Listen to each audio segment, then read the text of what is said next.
Right. You're a single mom, aren't you? Probably not much money to your name. You can wait until the end. Just sit tight.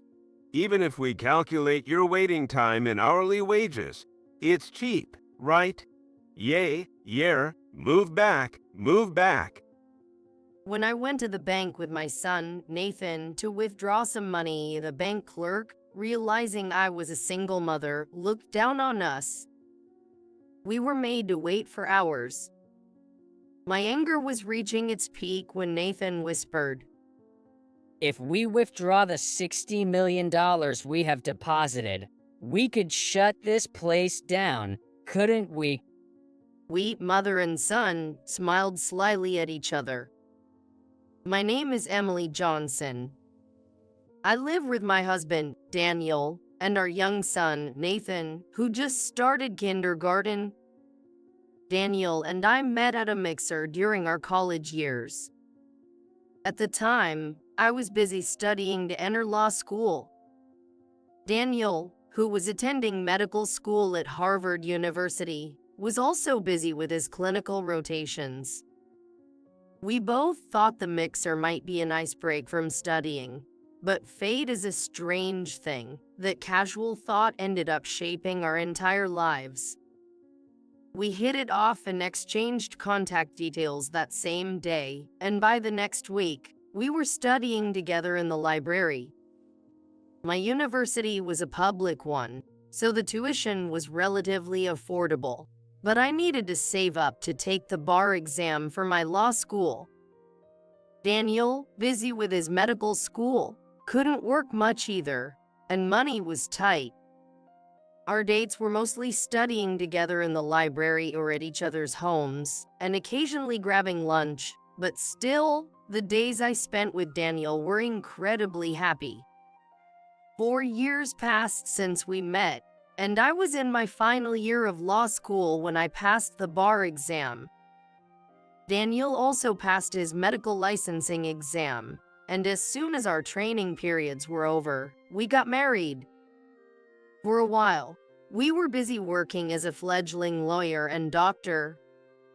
Our jobs were demanding, and our home was often in disarray, with no time to attend to it. I wanted to cook nutritious meals for Daniel, but I was too occupied with my own job. There were many times when our trash bags were filled with frozen food packages and takeout containers. Daniel never complained about the neglected housework, but he too was in no position to contribute. Though I rarely had to pull all-nighters, Daniel often worked until late at night due to his job as a doctor. It felt like we had been running together ever since our intense student days. 10 years into our marriage, we were blessed with a child. My law firm said, "Please don't quit. We'll cover your bar registration fees while you're on leave, and we hope you'll return once you're done with child rearing." But Daniel, still in the midst of his demanding career, wished for me to take a break, so I decided to put a pause on my career as a lawyer. I waited until my current cases wrapped up before resigning from the law firm. Suddenly, time seemed to slow down. I could finally focus on our home, the baby on the way, and Daniel. It was a stark contrast to our previously hectic life. We named our child Nathan. He grew up smart, able to read and write alphabets by the age of 2. By the time he entered the kindergarten, he could read an analog clock and would start reading the news on the computer with Daniel, then explain it to me on our walks to and from the kindergarten. I was amazed by his rapid growth, but Daniel just laughed it off as normal. According to Daniel's mother, he was similar as a child. But perhaps the peak of my life was those peaceful years I spent as a housewife, raising young Nathan alongside Daniel. When Nathan was 5, we went skiing in the winter. It was a sunny morning, perfect for skiing, but by evening, when we were about to head home, the weather turned. As we hurried back, Daniel said, "I see something like a hat in an off-course snowdrift. Someone might have fallen. I'll go check." I had a bad feeling, but I knew I couldn't stop him. Daniel, who worked in and prioritized saving lives, couldn't just ignore someone who might be in danger. If only I had forcefully stopped Daniel at that moment. No matter how much I regret it, it doesn't change what happened. As Daniel approached the snowdrift, a fierce blizzard hit, blinding us. I could barely protect my young son, Nathan, holding him tightly. When the visibility cleared, Daniel was nowhere to be seen. The rescue team arrived quickly, but Daniel had already passed away, suffocated and frozen by the snow. I couldn't even cry. Under the frighteningly cleared blue winter sky, I stood frozen, holding Nathan. Daniel, who had been laughing and skiing with us just moments ago, was gone. Memories of our time together since we met flashed through my mind. Daniel was always serious, smart, and straightforward. In front of me, Nathan was stunned but didn't cry. Dad was trying to help the person who lost his hat, right? Realizing everything, the 5-year-old Nathan understood it all. Yes, he was trying to help, was all I could say. Nathan hugged me tightly. "Don't worry, Mom. I'll protect you. I'll take care of you." From then on, there was a gaping hole in my heart. True to his word, Nathan, with his small body, tried his best to help and protect me. But it was me who needed to truly protect him. Now, without Daniel, it was my responsibility to take care of Nathan. The unknown future filled me with fear. Daniel, as a doctor, had left us with some inheritance. But Nathan was only 5. I didn't know how much money would be needed in the future. Considering his intelligence, he might want to become a doctor like Daniel. Medical school tuition is expensive, and the inheritance wouldn't cover it. It would be great if I could return to work as a lawyer, but working full-time while raising young Nathan was daunting. I wanted to at least work part-time to earn some living expenses, but my health, deteriorating since Daniel's death, made even that difficult. I felt anxious as our savings steadily decreased. "Don't worry, Mom. I'll protect you. I'll grow up fast." Nathan's comforting words and hugs were my only solace. Nathan would quickly finish the books I gave him, so buying new ones all the time was costly. We frequented the local library, where he read voraciously. By the time he graduated from kindergarten, he could write nearly all the high school level English. With his expanding ability to read more, the range of books he could read grew rapidly. Nathan, reading everything from any genre, soon knew more trivia than I ever did. Alone, without anyone to rely on, and having lost my beloved husband, Nathan's growth was the only light in my life. A few years later, Nathan turned 9. His passion for reading hadn't changed, but a significant change came into my life. When Nathan entered 4th grade, I returned to work as a lawyer. I always loved the legal profession, and I had the experience of working tirelessly through my 20s. A month into my return, I regained my professional intuition and could handle the workload. By then, my health, which had been fragile since losing Daniel, had finally stabilized, and the nightmares that used to wake me up at night had decreased. Still, balancing work as a lawyer and household chores was tough. Preparing meals for Nathan and doing laundry were all I could manage. There was no time for myself. I could only hurriedly apply my makeup foundation in the office restroom in the morning. Often, I went to bed without removing my makeup, and my wardrobe, limited to the suits I wore for work, was outdated. I declined a college reunion invitation, embarrassed by my current state, and returned home feeling somewhat gloomy. When I opened the door, there was Nathan sitting in front of a brand new computer with a sparkle in his eyes. Nathan, what's with the computer? I got it as a prize. Remember the TV quiz show I participated in? I wanted to keep it a secret until it aired, but I won, Mom. And this computer was the prize. Cool, right? You won? Why didn't you tell me earlier? That's amazing, Nathan. You're just like your dad. I hugged him tightly. With this computer, Nathan's life began to move forward rapidly. A year had passed since he won the computer in the quiz show. He spent most of his time at home on the computer. At first, I helped Nathan with the computer, but that only lasted a day or two. Soon, he was buying specialized books from the bookstore and quickly absorbing the knowledge.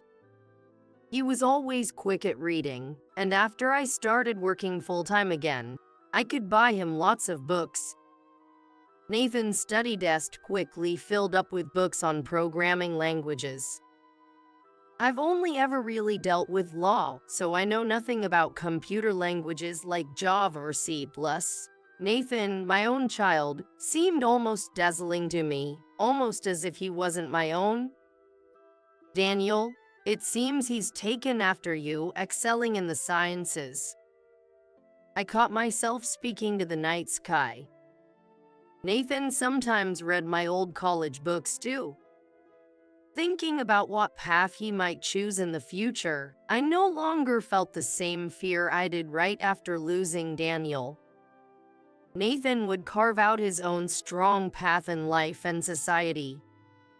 I'm confident about that. We always visit Daniel's grave on his anniversary, and this year was no different. As we were walking to the bank to withdraw some money before buying a new computer for Nathan, a man suddenly bumped into me from behind, causing me to almost lose my balance. The man, wearing a shiny long coat and a flashy, tasteless watch, snarled, "Move it, you're in the way," before tossing the rude remark over his shoulder. What the?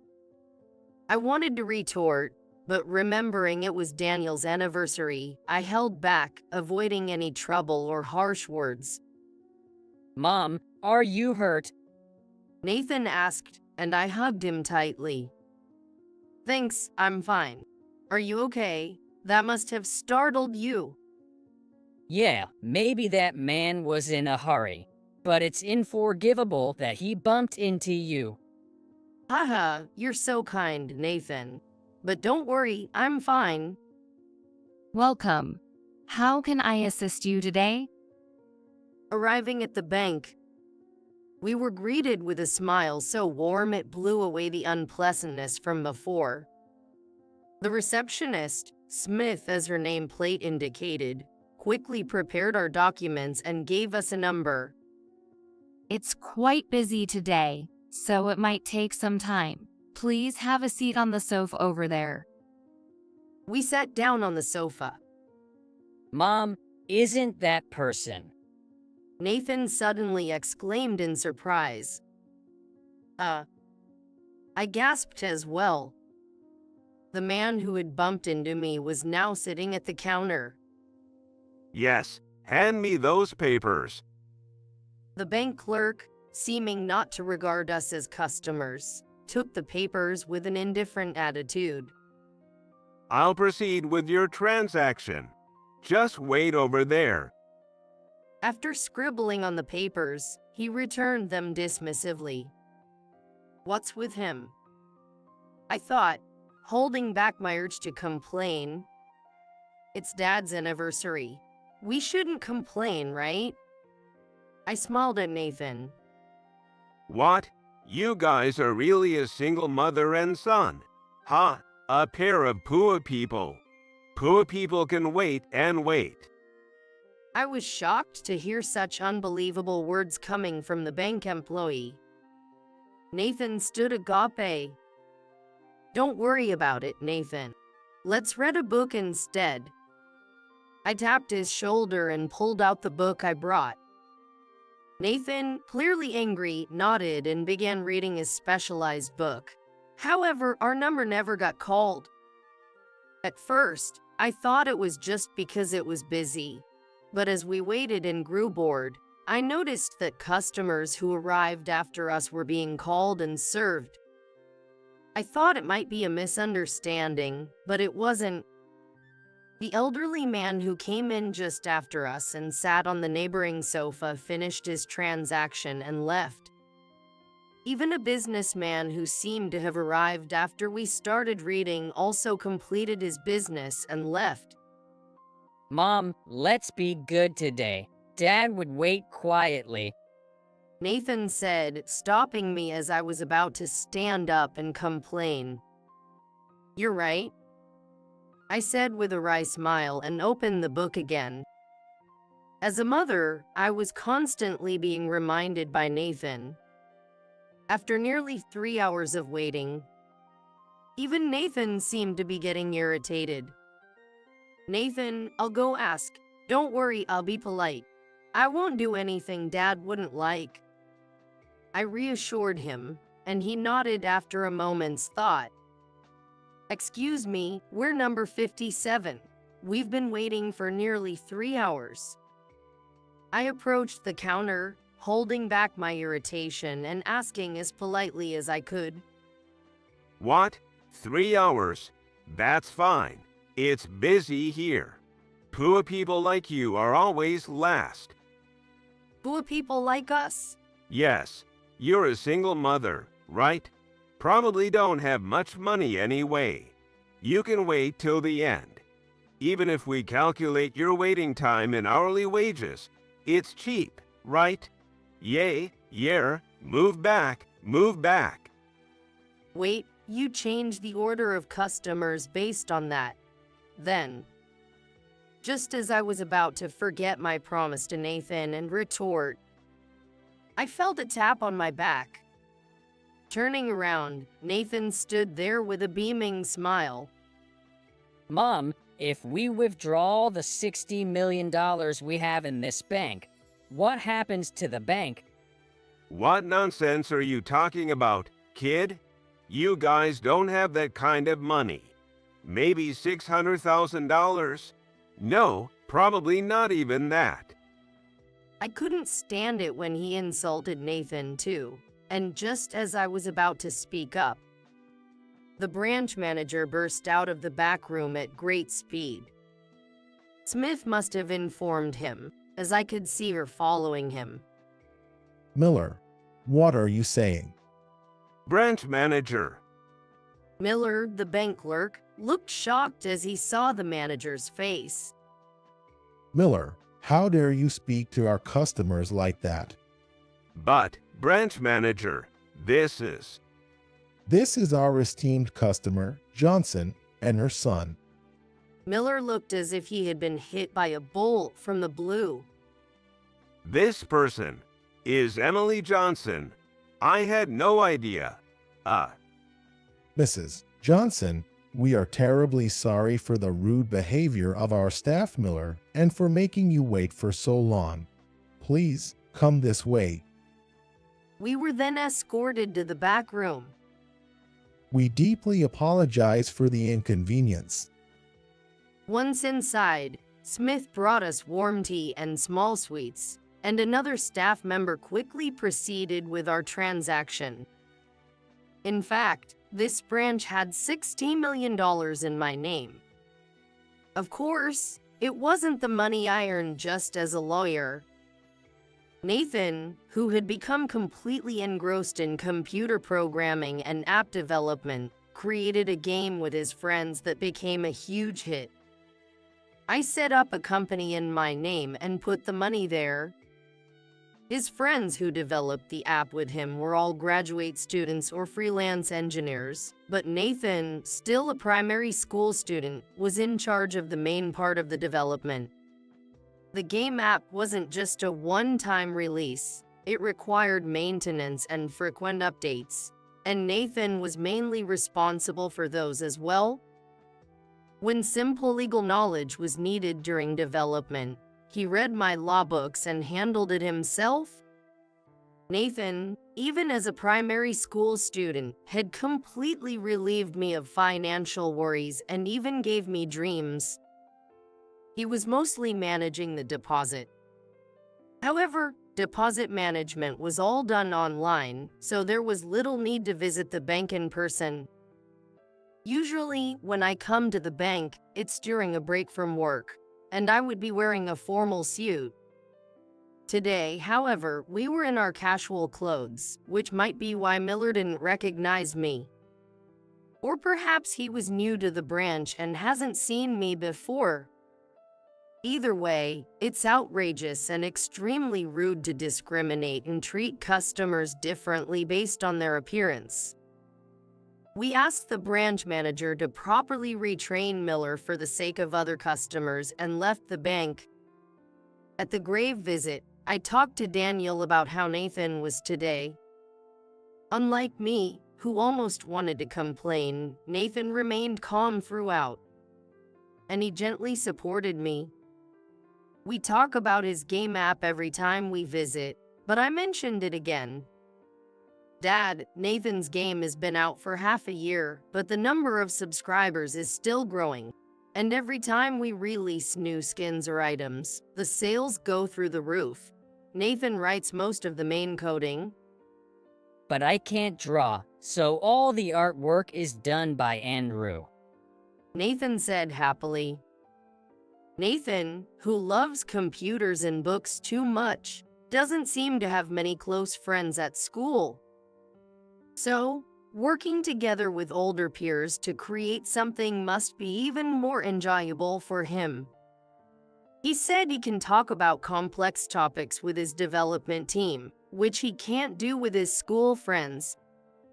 He seems to be studying new programming languages too. I reported with a smile. Dad, I'll protect Mom for sure. Nathan waved his hand joyfully.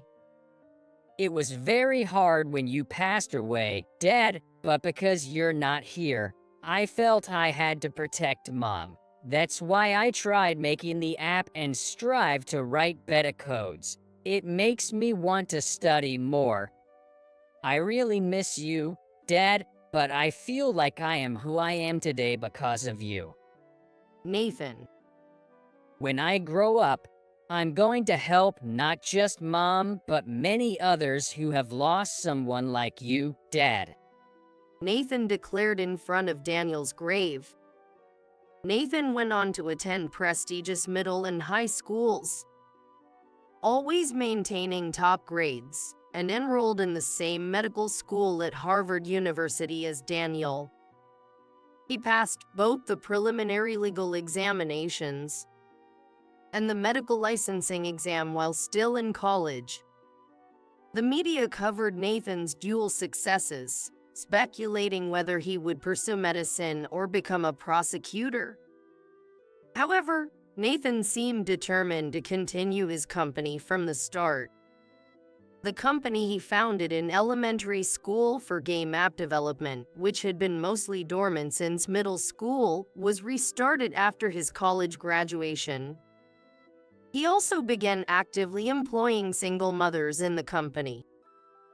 I resigned from the law firm where I worked and joined Nathan's company as a legal officer.